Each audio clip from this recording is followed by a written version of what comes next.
It is a blessing for me to be here. Es una gran bendición para mí estar aquí en esta mañana. We woke up very early in the morning and drove from Seattle to here. Nos levantamos muy temprano en la mañana y manejamos hasta acá. La carretera estaba muy buena. The I-5 was perfect to drive. I call this trip a romantic trip, just by myself and my wife. Llamo esto como un viaje romántico entre mi esposa y yo. I have with me this, maybe you are familiar with this, right? This is the programmatic calendar for the UMC. Este es el calendario programático de la Iglesia Metodista Unida. I always wonder why they don't include the Super Bowl here. Because in my first appointment in an English-speaking congregation, I learned that I have to consider that day as something special, like a holy celebration. And I work always my programs around that in February. Estaba diciendo que esto es un programa y un calendario de la Iglesia Metodista y me pregunto por qué no incluyeron aquí el Super Bowl como parte del calendario, porque aprendí en mi primer nombramiento que el Super Bowl es como algo sagrado y siempre trabajaba mis programas alrededor de ese gran evento. I have to confess you something. I don't know what happened in my mind, but I always can do just only some things in one language, or completely in English or completely in Spanish. I will do my best, okay, to send this message here that I have to translate it, okay? And if some of my friends from the Spanish-speaking congregation will help me, I will appreciate that, okay? If you see me just talking English, just raise your hand. Estoy diciendo que tengo como un problema en mi mente que o puedo hacer todo en inglés o en español y se me hace muy difícil como que cambiar de un lugar hacia otro, pero tenemos los hermanos aquí de habla español y ellos me van a avisar si hablo mucho en inglés para que yo pueda traducir, ¿ok?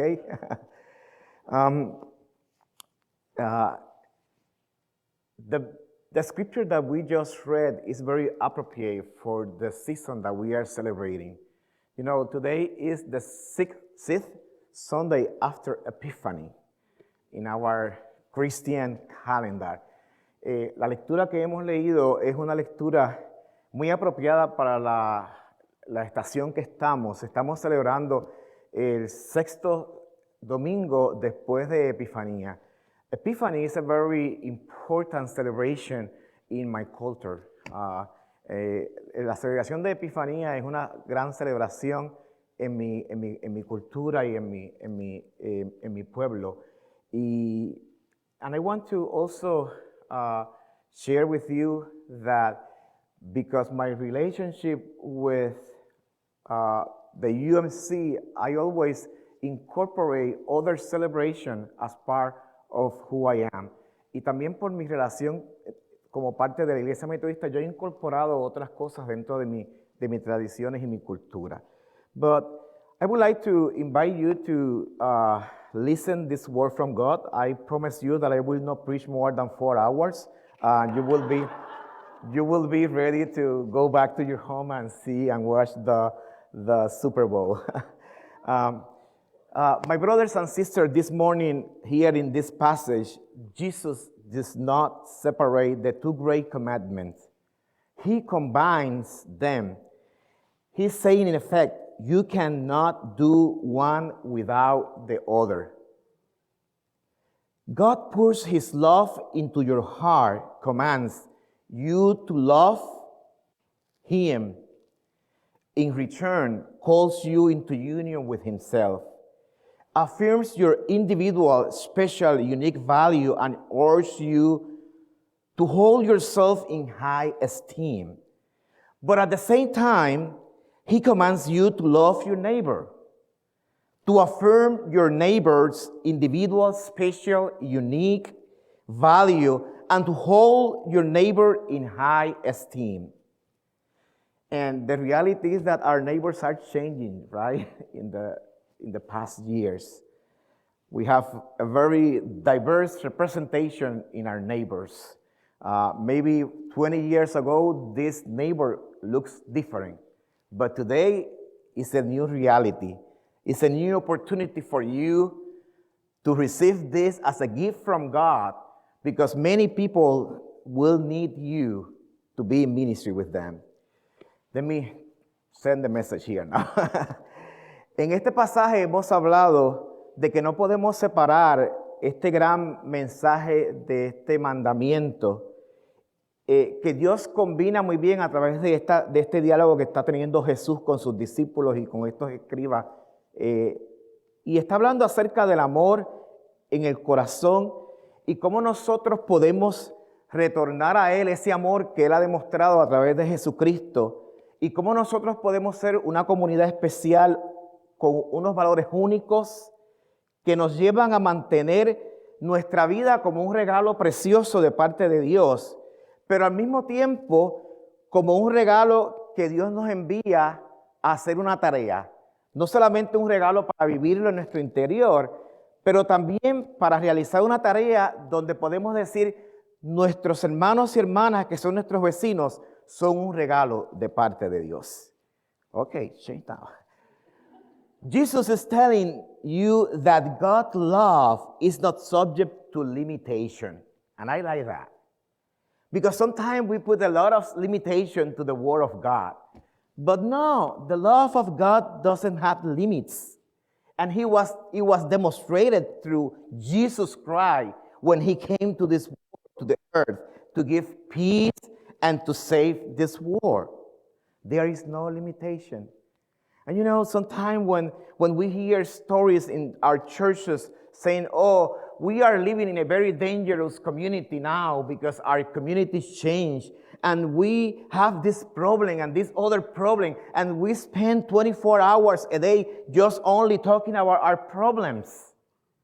And my brothers and sisters, I want to invite you to take this time and think that if your neighbor changed, if your community changed, begin to see that as an opportunity for ministry, as an opportunity to serve the community, as a blessing from God, because these people was sent by God to receive salvation. Okay, let me do it again.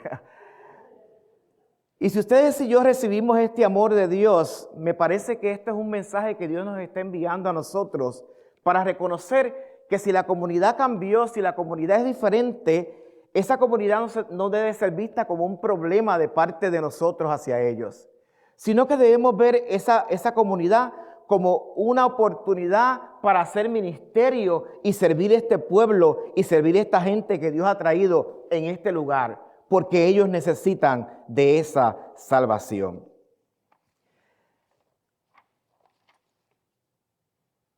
When we see the love of God in that direction without limits, our churches begin to be transformed. Our people begin to be transformed by the love of God.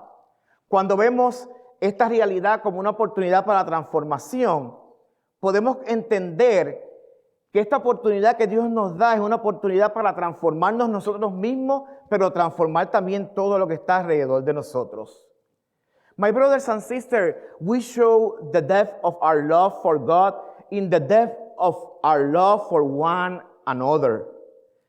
If our concern for our brothers and sisters is shallow, so too is our love for God. And it matters not how often we withdraw to church and offer words of praise and thanks and love to God. Those words won't mean a thing unless they are indicative of a change of heart toward our neighbor. I wonder, do we really believe that? And something that really took my attention when I decided to be a pastor in the UMC, it was precisely that. The commitment that the UMC have with transformation with our communities. It is that the UMC, it is a place where people can begin to serve, can begin to transform, can begin to make something new, can begin to tell the people in this world that these people that they are calling problematic, These people, they are calling that they are a little rich for us. We are seeing them as our brothers and sisters. And I think that change in mind, it is an opportunity also to tell the people around us that God has been transformed, as the lady said, our mind, our souls. What were the other two words? I forgot it. Mind, soul, heart, and strength. Strength. You see? It is a complete transformation. I would like to invite you to stop for a little moment at this time and reflect. Stop and search deep within your soul until you can see the full implication of what it means to love the Lord, your God. Stop until your soul has grasped, as a matter of Christian faith, that love of God and love of neighbor are inseparable. Then God will know you love Him even before you tell Him. My brothers and sisters, to be full of love has been called the most radical thought that has ever entered the mind of every human being. When you look around and see all the people who are searching for meaning in life, all the vain attempts to find identity in this world, all the desperate struggle to possess enduring love and acceptance, you are seeing people who have never really heard the truth of these words. And I would like to stop in the word identity, because we people who are coming from different places sometimes are looking for a place where we could find that we belong to, that we are part of, that we are a person, a human being that was sent to this place with a specific identity, but we are also open to learn and to incorporate the new things that God is giving to us in this new experience. It was so difficult for me when I arrived to the United States to begin to accommodate many things that I was not doing in my country, Puerto Rico. And Puerto Rico is a U.S. citizen, but we're still having our own tradition, our own language. We speak predominantly Spanish at home. And I have my own traditions. In churches, we have this style of songs and hymns that were a little different. And I remember my first services being too long, because in Puerto Rico, you know the time that you begin your service, but you don't know when you finish. And also, when this person raised their hands and asked the pastor to do a testimony, I said, go ahead, come here and do it. And that person spent 30 minutes preaching there too. We were open for that too, And I think that was an adjustment time for me. But my beginning started from that point of love. God love sent me here to do His job. And because I was sure about that love, I said, okay, God, transform myself. Open my heart to accept many expressions that you want to show me that are part of your kingdom. And I think that is part of the call of God for us today, this morning. And specifically in this time that we are talking about love, right? Because if you go to Walmart, if you go to Walgreens, if you go to CVS, you will see a lot of hearts and chocolates, right? And St. Valentine cards. By the way, don't forget that time. Because maybe later on you have to call the pastor for a marriage counseling. And we will do it, but if we can avoid that, receive this as a little advice for you. In this time that we are celebrating the love, that we are so bombarded by this society that we need to go to store and buy presents for the people that we really love, It is important also to find ways to demonstrate to our community that the love of God is the center of our life. And the question that I'm asking myself at this time is how I can demonstrate to my community that I really love them. Let me tell you something, and I'm going to translate, okay? No, I'm not going to, but because I think that I have the idea first in English, and then I will do another sermon for you in Spanish, okay? Let me tell you that when I entered that door and I saw you singing in 2 languages, struggling to pronounce the words in Spanish, I was moved by the Holy Spirit because I said I was not the only one. There is other people that really is taking this seriously. Is taking this an opportunity to transform our church, to transform our reality as a UMC. Because sometimes it's not easy, right? And you feel that, let me share with you, and don't tell anybody, okay? Don't tell Pastor Jorge that. But in my first English-speaking congregation, I was writing an email and inviting them to be in a meeting with the church council. And you know, Pastor, we are doing million things every day. I try to tell myself that I am a multitask, but sometimes I am not perfect. And I was writing, and I sent the email to my secretary, the assistant there, and she always review my email, and she correct some typos that she could find. And I heard this lady screaming, Pastor, do you saw what you wrote in this email? I said, yes, what happened? She said, you wrote, the meeting going to be held, but you wrote hell, H-E-L-L. And I said, oh yes, supposed to be H-E-L-D, no H-E-L-L.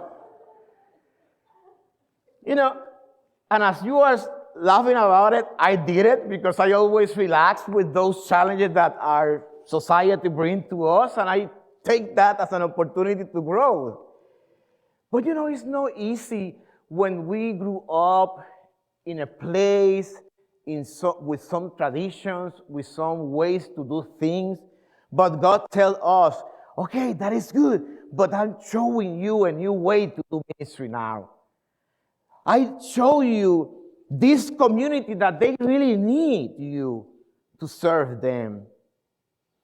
And baby, Pastor Jorge, usted no ha escrito la palabra hell, ¿verdad? Con el doble L, pero me imagino que después va a poder escribir un libro de su experiencia con esto que yo llamo el crossover.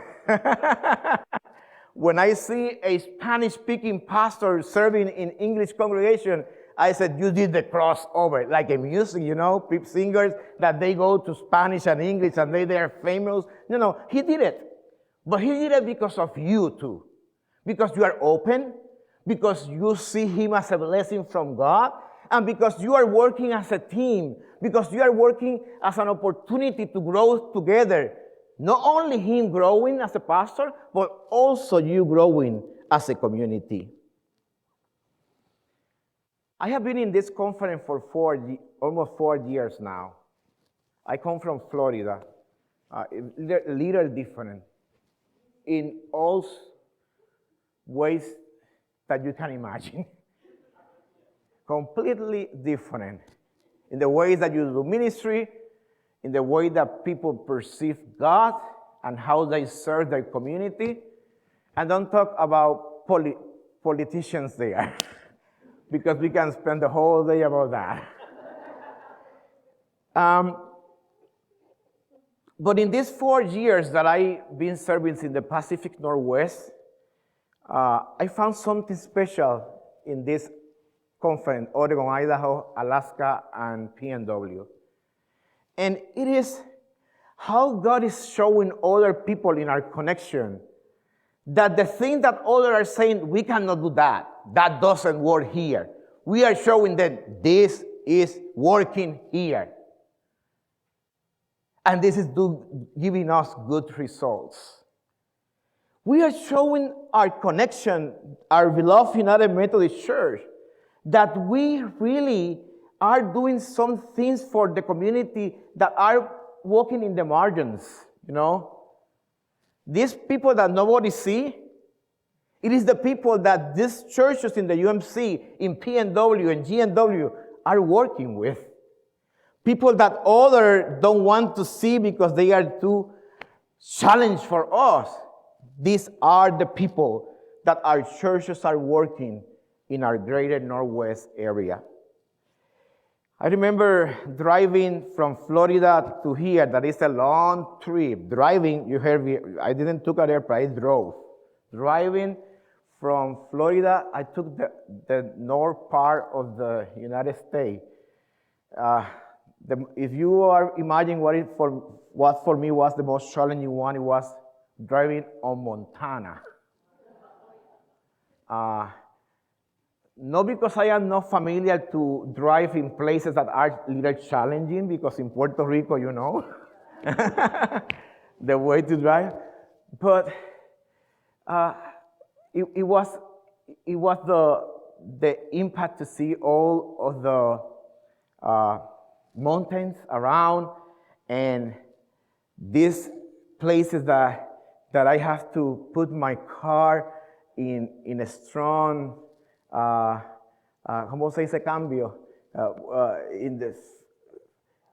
El cambio del carro, ¿cómo se dice? Not in drive, when you put the car in number 1 or number 2, right? Just to keep the car stable. Yes, you see, it's the way to find something to explain. They got the point. But doing that, it was a reflection for me, because I was thinking about, I always grew up in an island, coming to Florida, from Florida to here, and I was telling God, what do you have for me in that place? I know Jorge for a long time. Don't ask him when, because maybe you can figure out who is more older, he or me. I don't know, I'm 57. You see? You see?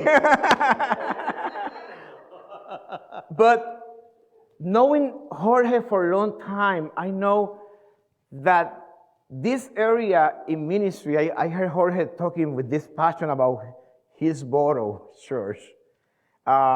He was telling me before I got here about how the bilingual service was built up. And your previous pastor, he was a nice person too, Clay. Oh, yes. It was the perfect right team between Jorge and Clay. And I think I see Jorge and Clay like, Clay was like John the Baptist. And Jorge is Jesus, you know? Implementing. But Clay prepared the way together with him, right? And he moved to other place.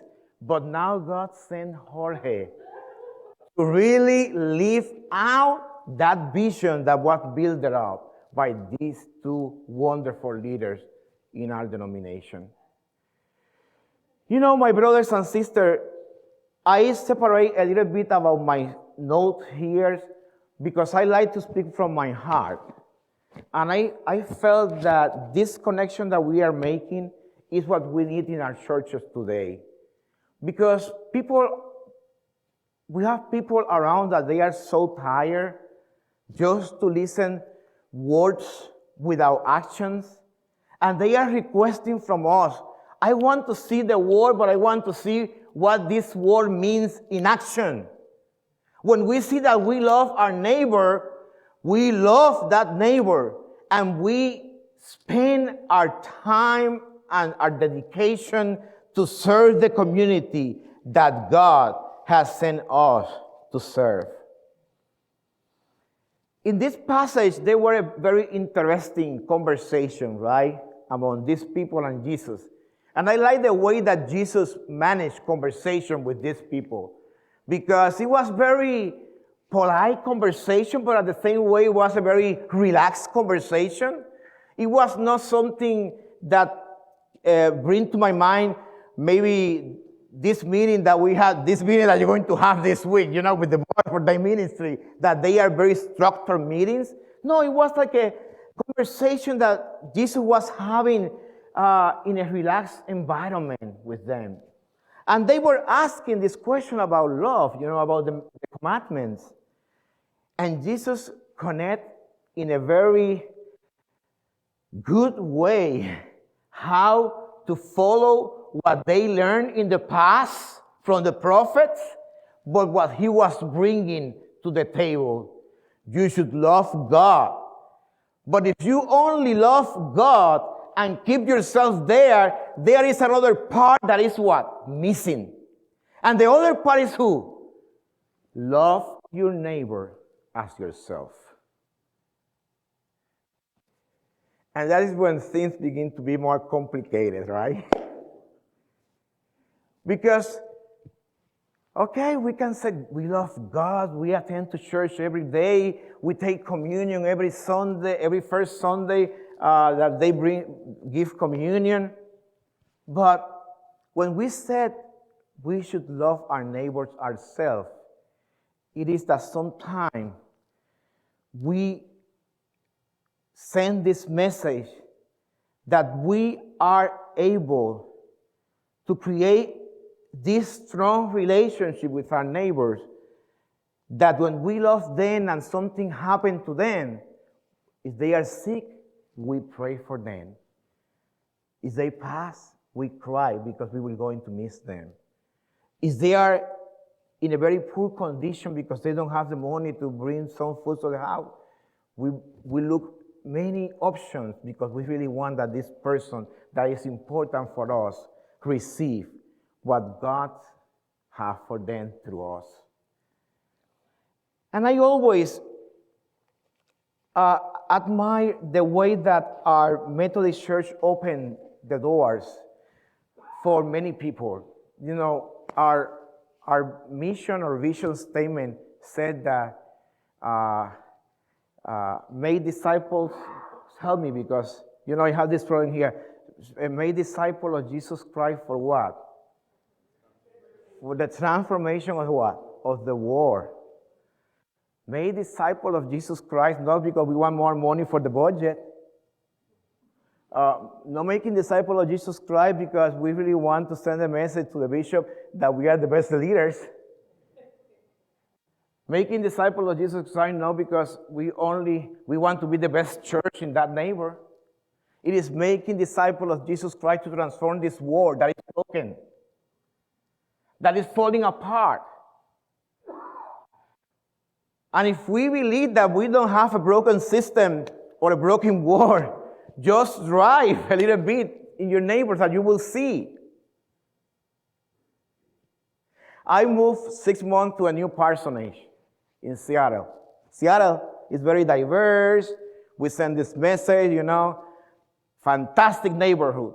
Very, show the diversity that we really have in that neighborhood. And I was doing some work in the parsonage, and I see this man coming from the house in front of me, insulting my son and myself, and said, I'm going to show you how you should live here because you are new. And I said, first I said, God, give me your peace. Give me your strength. Because I don't want to show my old Cruz Edwin. I want to show that I am a new person created by God.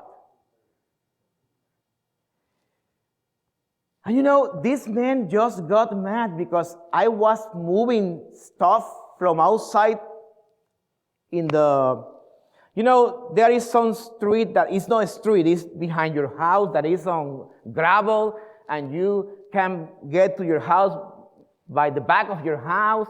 And I was parking there, my U-Haul, my 3 cars. I have my 2 little dogs there, my 2 sons, and I don't know where to enter the house. And I just stopped my car there for 2 or 3 minutes until I figure out how the keys that I received from the conference work and open that door. And I discovered this is the world that we live. that people break their patience like this. And you know, the challenge now for me is how I can show these men that we could be different, you know, that we could be friends. Because we are neighbors. His house is in front of my house. I see everything from my porch in the house. How I build it up a new relationship when that relationship begins with that confrontation. But this is the world that we live, my brothers and sisters. That sometimes we are so focused in other things. We are too anxious about everything that we don't take the time to see this person that is in front of me is a person sent by God to really see the love of God through him or her. But no, we only want to see the color, the accent, the social economic level. No, we as a church, we don't see that. We see the heart. We see the opportunity we have to be in ministry with that people. In our church, sometimes when we begin to include in our agenda of work those other things that instead to unify us, separate us, have been doing a lot of damage in our society. I was in a meeting last week, and one of the things that we asked the pastor is, what things you are doing different that the people are coming to you to be part of the church? And the lady said, because when they arrived, they said, thank you, pastor, because in the other place, they were always judging us. And here, I feel that you are accepting us as we are. And that is important for our society. That is the really love that God is talking here. That we need to love our neighbors as ourselves.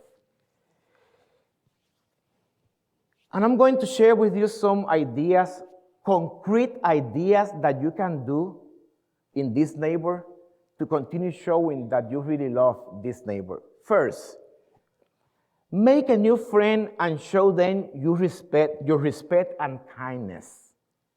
Second, provide meals, food, clothes, school supplies for Latinos families. Become a ESL teacher. And I know that you have something like that here because I saw your post, Pastor. Pray for refugees and immigrants. Not all immigrants are bad people.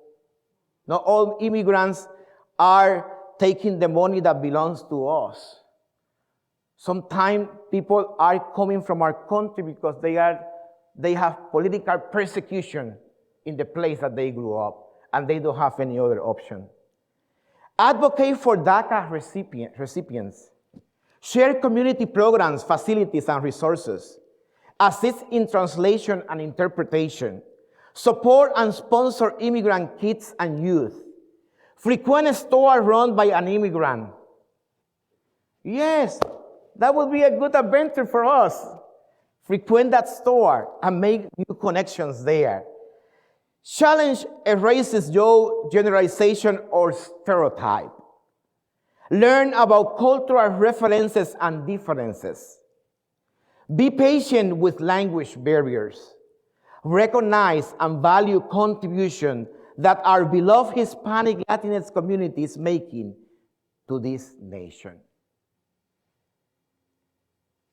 And you can add more, maybe that you are doing right now to that list. But this is something, concrete things that can really show to our neighbor, to our community, that they are really value for us, that they are a gift from God to us.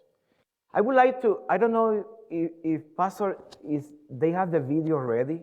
Yes. Because our annual conference had presented this video,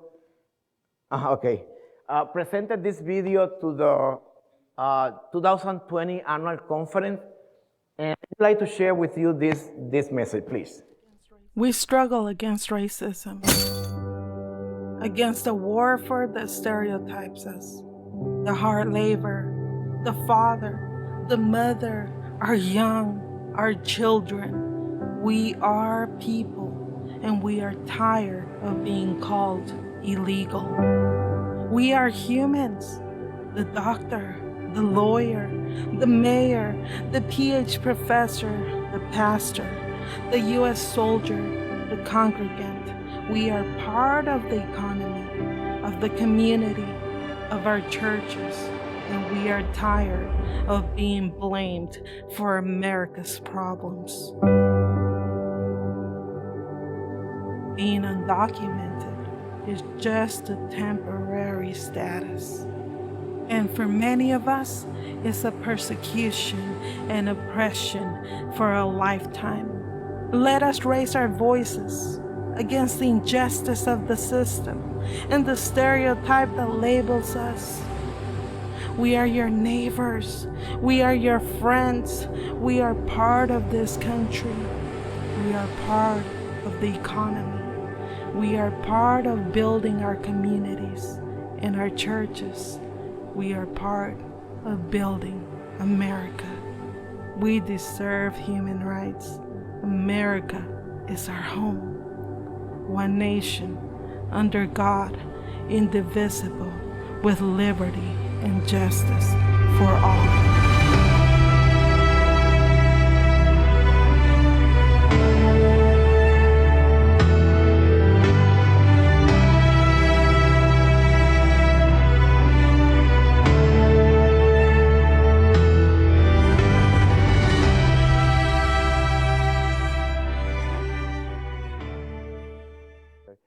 Yo tengo un mensaje para ustedes también en esta mañana, porque no es únicamente people de la cultura dominante que tenemos que poner cosas en nuestros platos para crear este bridge, este puente de integración. A veces nosotros asumimos la actitud de que estamos aquí y todo lo que vemos es racismo, o todo lo que vemos es falta de cooperación o integración. Y yo pienso que eso a veces viene por las inseguridades que traemos de nuestro país. Las inseguridades que nos han dicho que algunas sociedades económicamente son superiores a la nuestra. Y a veces hay que trabajar con esa mentalidad que traemos. Porque lo que está sucediendo en esta iglesia es único, es una bendición. Y yo pienso que hay que aprovechar esta oportunidad para ustedes unirse y continuar trabajando en esta integración, tanto de parte de ustedes hacia ellos como de parte de ellos hacia ustedes. A mí me parece que ese es el mensaje central de este pasaje bíblico. Dios le dijo a esta gente que estaba hablando con ellos, tienes que amar a Dios sobre todas las cosas. Pero ellos pensaban que se iba a quedar ahí con eso nada más. Después le dijo, pero también tienes que amar a tu prójimo como a ti mismo. Cuando amamos a Dios sobre todas las cosas y al prójimo como a uno mismo, todo cambia, todo se transforma, todo nos da una realidad para ser iglesia. Y yo les di a ellos una lista de cosas que ellos pueden hacer como iglesia, que también ustedes puedan ayudar a hacerlo. Después voy a compartir esta lista con el pastor para que podamos traducir el sermón y lo compartamos con ellos. ¿Ok? Perfecto. Disculpen, es muy difícil tener las dos cosas en los dos idiomas.